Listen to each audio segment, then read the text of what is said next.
Hi people, how are you? Hope as always that you're doing great. And today we're going to be talking about this cute thing. As you can see, it's Demon in the Wood. It's written by Leigh Bardugo and illustrated by Dani Pendergast, and it's very cute.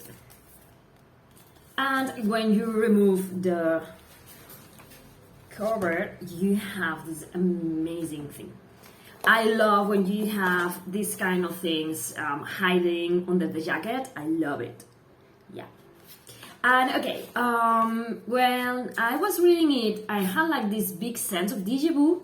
And I think that I read this story before, like in ebook or something like that. It's a kind of short story about the origins of the Darkling, how he came to be the villain, hero, something in between, depending on who you ask, that he is in the following books. I have to say so many things about it. Okay, first, as you can see, it's a graphic novel. I find it very cute overall. I mean, the art is good. It's sorry to say, maybe it's not amazing, but it's very good, and I love how well it works with the story. And I love the subtle colors that we are going to be finding. And yeah, it's very sweet and very nice. And what we are going to find here, we are going to be finding the Darkling as a young boy. He's traveling with his mother, and she is telling him that he has to learn this new name, this new identity, because they keep moving into different camps, so they can remain hidden, and they have this strange power in which they can summon shadows, and even between the Grisha, that's a very weird power. People sometimes regards them with mistrust, with fear, with repulse. So yeah, they're always wandering from one camp to another, and the mother is telling him that he has to keep his powers hidden to the best of his abilities. Yeah, and it's like, okay, he accepts it, but he longs to belong in some place. And he knows that Grisha are being hunted just because they are different. And there's this group of people called the Druskel, and they're like witch hunters. And he only wants a place where he and his people can belong and can be who they are without the fear of being hunted down or being persecuted just for being different. So yeah, I mean, he just wants a place to belong, both I think physically, being able to remain in one place, getting to know the people around him and everyone, and living in a real home instead of a tent in a camp and moving and traveling and all of this. And also he wants, I think, that to belong in a community. He has this idea of they should be free to be who they are. So yeah, and he wants to make friends too, because he's a young guy, and he wants to belong in all the senses of the word. So when he comes here, he befriends a girl who's stunted because her powers aren't as powerful as they should be. And I'm not going to be telling much more of the story here. And this girl is protecting a younger sister, and she seems to have no power at all. So we have another group of guys who are like big bullies because they have big abilities, and are always picking on this girl and her sister, telling them they do not belong, they don't need extra moves to fit if they can, help and be powerful Grisha. So this girl wants to hand a beer to have her bones and use them as an amplifier. So she enlists the Darkling to help her do that. And I'm not going to say any more about this story.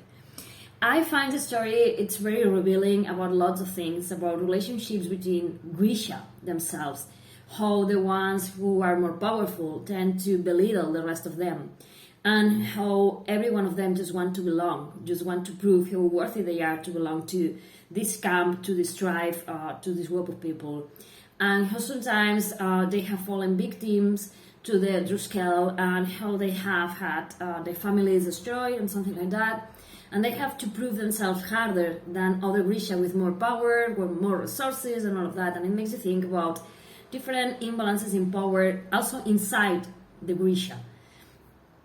And yeah, the idea of having bullies and having people like that, you know, attacking others just because they are weaker or seen as weaker than. Yeah, it made me think a lot, because it's not only the Druskel, the witch hunters against the witches, but it's also how the witches also work in their groups and how they see, you know, power and things and affiliations and all of that. Also, you can see how they distrust the Darkling mother, because she's a woman, first of all, and she's very powerful. And it's like they don't want anything to do with her because of all those things.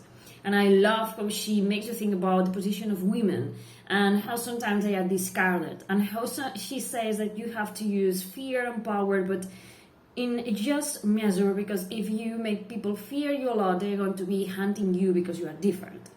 And that's a lot of food for thought in this book. I also love at the very beginning we have this kind of Druskel village in which there's being told the story of how the Grisha have powers and abilities and they have to be hunted down. And there's this little guy who says that he wants to be a witch hunter when he grows up. So you can also see how they are ingrained since they were little about this hatred for the things that are different. And how easy it will be if we all work together, right? Okay, yeah. And there's a lot of things going on in this book, like this guy who only wants to be himself. He wants to have his own name. He is afraid of forgetting his own name because he always has to change his name and his identities and his stories. And he wants to belong. He wants to have a place to call his own and to have, as I say, people, a group of people where he can belong to. And I love his fierce mother that wants to protect him at any cost. And there's lots of things going on in this book about to the extent that you will do to belong, to claim your power, to regain your place. There's lots of things in this kind of short story to think about it. I mean, if you love Leigh Bardugo, you're going to love this one. As I say, the colors are amazing and I love how well they suit the story. I love the different manifestations of the Darkling's powers. And yeah, I mean, it's very cute. I mean, maybe cute, it's not the best word to describe it, but I don't know how best to say it. It was an amazing read, albeit a short one, but I did love to see the Grisha breast in a graphic novel way, illustrated. And I mean, I love it. If you are familiar with Leigh Bardugo's work, you know what you're going to find in here.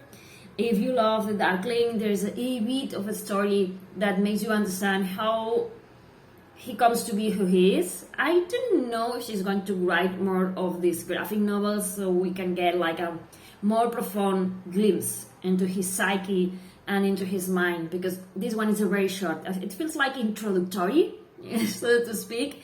And I, for one, will wish to see like more volumes added to this collection. Yeah, I'm hoping it's a collection. So if you like Leigh Bardugo, Grisha Bear's work, well, if you like the Darkling, if you want to know more about how he came to be the person he is in actuality, pick this one up because yeah, it's very entertaining, it's amazing, it's a very easy read, and I think you're going to love it. So thank you for watching. Bye.